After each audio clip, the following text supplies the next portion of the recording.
are saying, follow the example of Chairman Mao, engage in class struggle, and fight against imperialism, and that's the only way humanity can achieve liberation. I shall now call upon Comrade Carlos Ruud, Secretary of the Hands of China, to speak to you now. Okay, thank you very much. So, I've got to point out, before I start giving a short speech, that giving such a speech, a half-hour speech about Mao Zedong, is a relatively difficult job. The guy did quite a lot of living. He was politically active for over half a century. Now, I know some of you may say, well, that's not very long. But to some of us, it's a really long time. And it was a very profound and a very significant half century. He lived through the nationalist Chinese Revolution of 1911, led by Sun Yat-sen. He lived through the formation of the Chinese Communist Party in 1921. He was one of the very few people around that table. He lived through the Revolutionary Civil War, 1925 to 1927. The Second Revolutionary Civil War, 1927 to 1936. The War of Resistance against Japan. The War of Liberation. The birth of New China in 1949. It was Comrade Mao Zedong who, on the 1st of October 1949, pronounced the birth of the People's Republic of China. He led the construction of socialism. He lived through the Korean War, the industrialization of China, the modernization of China, the Sino-Soviet split, the breakup of the previously relatively united world communist movement, the intense and sometimes deadly inter-party struggles within the Chinese Communist Party. So it was an incredibly momentous period of history, a story of never-ending struggle, and he was a major protagonist. So therefore, my excuse is that I can't possibly hope to do justice to the man's legacy in half an hour. And I hope you'll excuse me for that. I'm just going to focus on a couple of points that I think are worthy of discussion. We paid for the overnight rental in the hall. Carry on. So I'd like to start off by posing a question. And the question is, what if there'd been no Mao Zedong? In what way would China, and indeed the world, have been different? How many people wouldn't have lived long, full and meaningful lives? How many people wouldn't have had enough to eat? How many people wouldn't have learnt to read and write? How many people wouldn't have had access to education, to healthcare? How many people wouldn't have made it past the age of 35? Would China ever have broken out of that cycle of underdevelopment and intense poverty? Would the century of humiliation have turned into 2 centuries of humiliation? Would China even exist as a united country? Or would it have been broken into pieces by rival imperialist powers? Would it be run by warlords, as Afghanistan still is today? Would China conceivably be the economic and scientific powerhouse that it is today? Would China, which before the revolution was one of the most impoverished and backward countries in the world, have a few days ago have landed a rocket on the moon, becoming only the first country in history to do so? Would it be launching telecom satellites on behalf of Bolivia, which it did a few days ago, on behalf of Venezuela, on behalf of Ecuador? Would the socialist experiments in Latin America be receiving the funding they need to build their very exciting social programs? Would BRICS and these other formations be around to start challenging, albeit in a relatively roundabout way, US global hegemony? And to me, that's an interesting question. Because, of course, in the West, we generally hear it put in a very different way. There was this monster of a man, Mao Zedong, and he was responsible for the deaths of millions of people. According to some really very well-paid historians, Mao was single-handedly responsible for what they tell us was the greatest famine, the biggest famine in human history.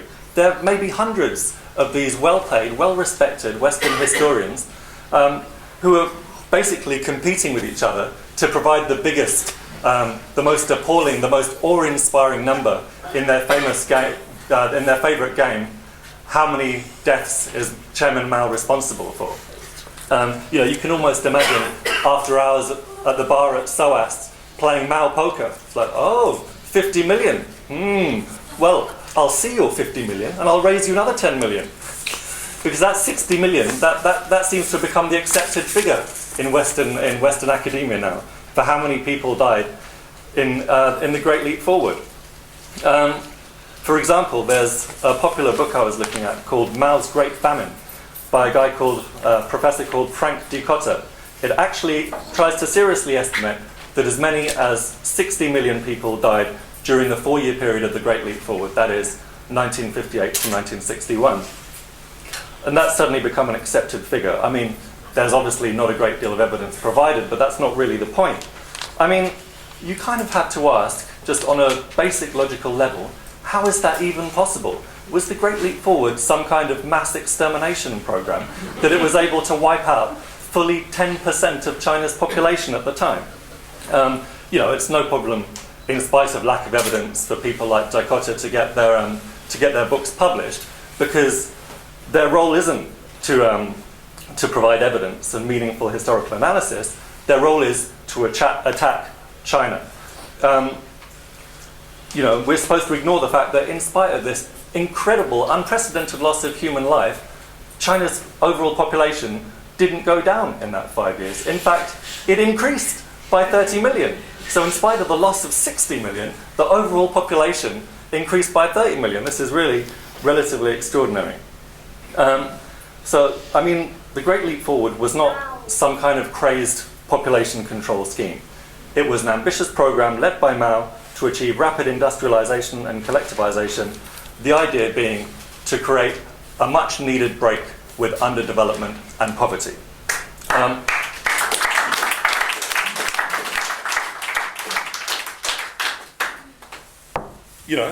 Creating a much needed break with underdevelopment and poverty is a good cause. It means people living longer and better. And what is socialism about, if not that?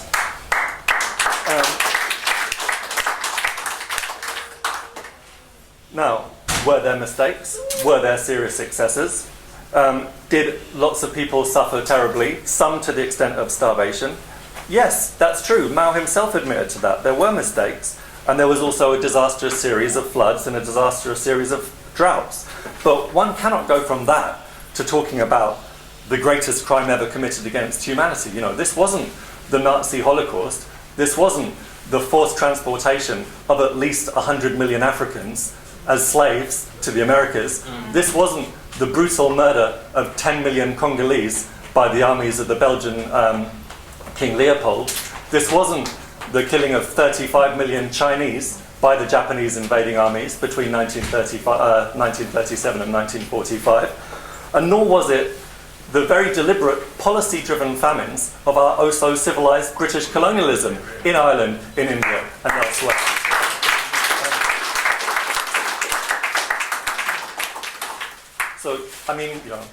I'm not going to attempt to go into detailed refutations here of the sort of nonsense that people like Dikotter come out with. And there's plenty of excellent material available on that if people are interested to look for it. But I think it is very important to defend China, to refute this slander, to refute this idea of Mao as a monster. Because the whole point of the Mao as a monster narrative is to denigrate China. What these people are trying to do, what their job is, fundamentally, is to prove the superiority of capitalism over socialism, is to prove the superiority of colonialism and imperialism over national self-determination and independence. Essentially, they're saying to the people, the masses of the world who've risen up, you were better off when we were in charge. But when we investigate the actual facts, as Mao would have us do, seek truth from facts, and we refute all this endless slander, we can in fact prove the direct opposite. We can prove the superiority of socialism over capitalism. We can prove the superiority of independence and national sovereignty over colonialism and over imperialism. What capitalist country has achieved so much in so short a time compared with what's been achieved in China and what was achieved in the Soviet Union. And furthermore, where capitalist countries have achieved a high level of development and have achieved, a certain, that stage of not being constantly at the mercy of natural disasters, having a certain amount of stability and security and whatever, what has been the cost of that, not only to the workers of their own country, but to the world? What laid the basis for development in Europe and North America? Slavery, colonialism, and brutal class oppression. The perpetuation of a system of global apartheid that we're still struggling against it today. So does anyone imagine that a British factory worker at the time of Industrial Revolution had some kind of wonderful life with delicious, nutritious food, excellent education, excellent healthcare, excellent social insurance, social security, and all the rest of it, and meanwhile lots of spare time learning to play violin, etc., etc.? Hardly. And even they were massively privileged compared to their counterparts who'd been taken from Africa to the Americas and to the Caribbean, or compared to their counterparts in India, China, Brazil, and elsewhere, whose lives were totally broken through plunder and colonial policy. So we have to emphasize that the progress that's been made in the socialist world is not rooted in slavery, is not rooted in colonialism, but is rooted in the hard-won efforts and determination of its own people. And that in itself proves the inherent superiority of socialism over capitalism. As an aside, since I've mentioned him a few times, I should point out that this Professor Dikotter has a slightly patchy record as a historian. He's a vehement anti-communist. He in fact has gone on record arguing for the rehabilitation of the legacy of Chiang Kai-shek, never mind the millions he killed, as a great example of a modernizer and revolutionary. And the guy used his inaugural lecture at SOAS to argue that Britain's role pushing opium on the masses of the Chinese population in the mid-19th century really wasn't that bad of a thing. Go figure. So, there's a bit of a gap in the market when it comes to modern Chinese history. Instead of how many people died because of Chairman Mao, why don't we ask how many people lived because of Chairman Mao? If it's reasonable to attribute all unnatural deaths since 1949 to this one single human being, then surely by the same measure it's reasonable to attribute all life beyond whatever the life expectancy was in 1949 to this single human being. Because before the revolution, life expectancy in China was around 35 years, really not all that long. China was ravaged by war, by famine, stagnation, feudalism, colonial brutality. By the time Mao died, 27 years later, in 1976, life expectancy had almost doubled. It was 67 years. Now it's 75. Not bad. The pre-revolution literacy rate in China was around 20%.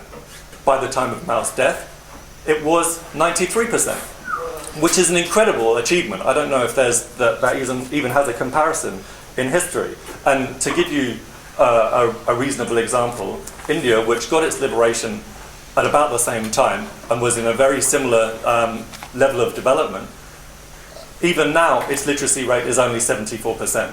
So to have gone so quickly to almost universal literacy is a remarkable achievement.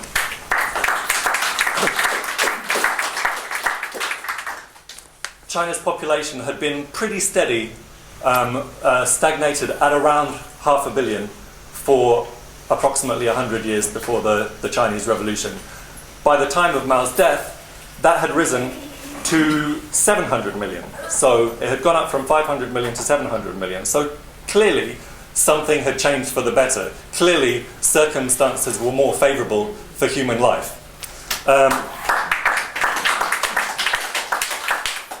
Women who were ground down by millennia of feudal backwardness were able to make unprecedented gains towards attaining social equality. a thriving culture of literature, music, painting, theatre grew up and suddenly became accessible to the masses of the people. Even the endlessly ground down Chinese peasantry, which had never had access to these things, all of a sudden had access to these things. China, after a century of near total foreign domination, was able to maintain its sovereignty, develop industry, develop the means to defend itself militarily. It was able to help other nations. Less than a year after the proclamation of the People's Republic of China, it sent an enormous volunteer army, led by one of the great revolutionary heroes, Peng Dehuai, to fight with the Koreans against the US. 180,000 Chinese soldiers were killed in that war. What an incredible sacrifice in the name of humanity.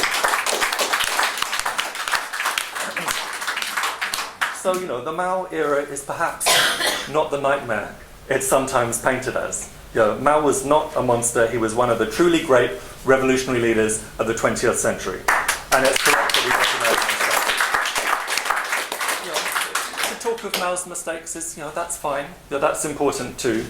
We can do that. We probably disagree on what they were. People have had that discussion, and it goes on. But, he was, after all, a human being, and by definition, made mistakes. Being the leading figure in a revolution that covers a quarter of the world's population, well, your mistakes have a certain significance that perhaps our mistakes don't, As do your successes. I make mistakes all the time. Luckily, I wield neither power nor influence, and therefore it doesn't really matter. But, regardless of mistakes, it's very clear that these were the mistakes of a great revolutionary, an exceptional leader who, more than any other single person, is responsible for Chinese liberation.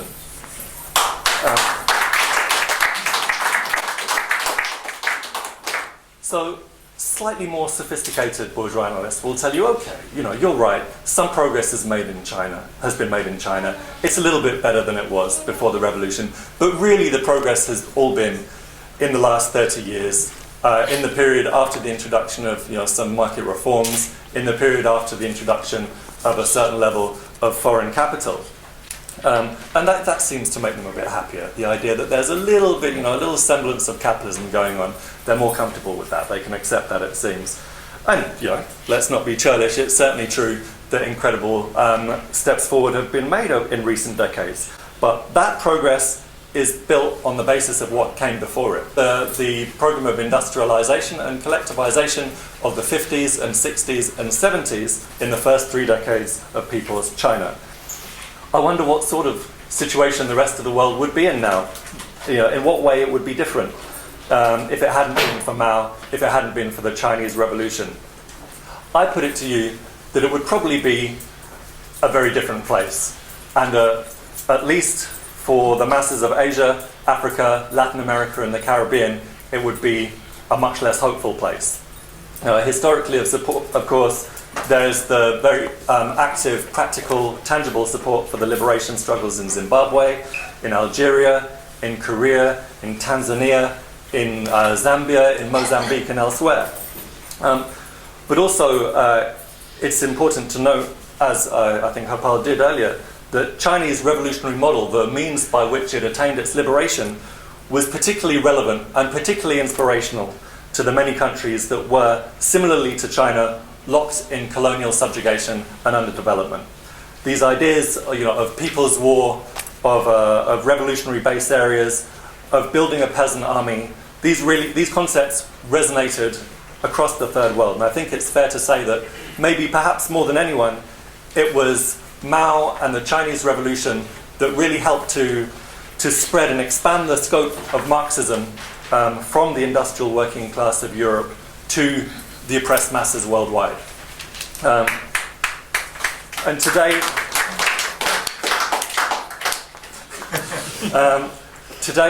those countries of the global south that are working hard to improve the lives of their populations are deeply appreciative of the support they get from China.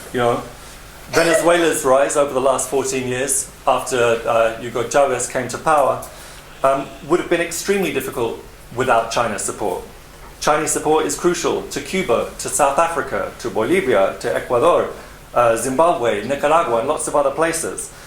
in a very kind of slow, gradual, roundabout sort of way, there seems like there's an opening for this stranglehold of Western imperialism, especially US imperialism, to be broken. And it seems to me very unlikely that that opening would be there had it not been for the Chinese Revolution, had it not been for the courage, the brilliance and the incredible inventiveness of Mao Zedong and his comrades.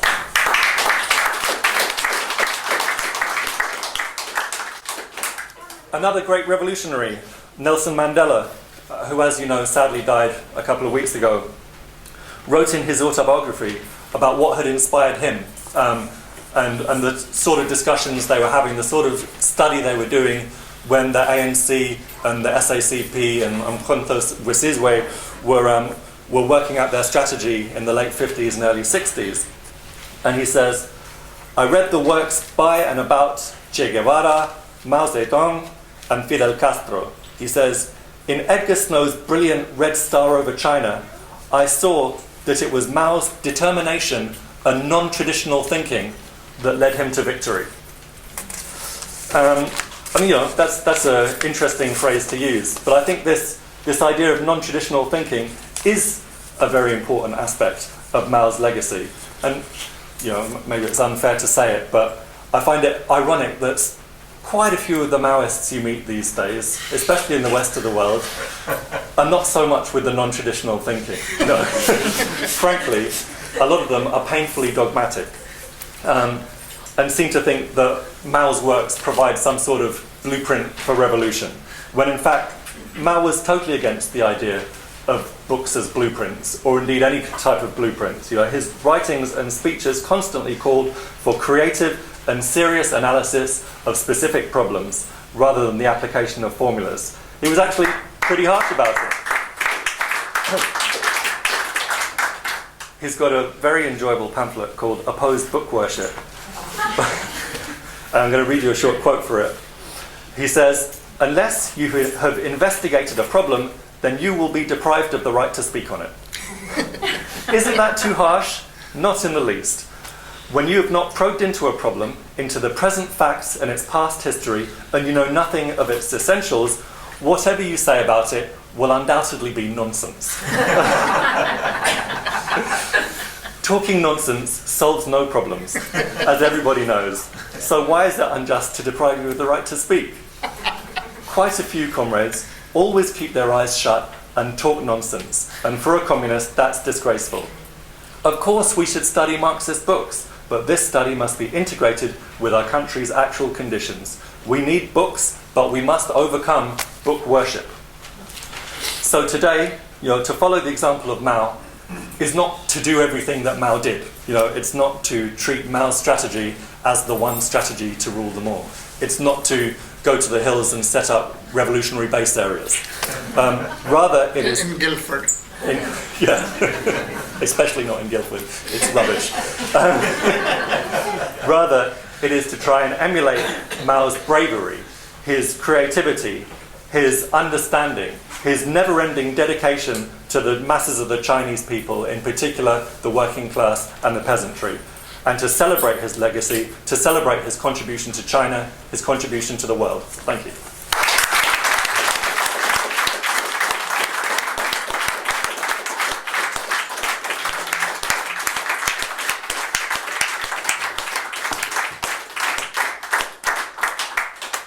Carlos, thinking untraditionally. I couldn't have done a better job myself. That's great.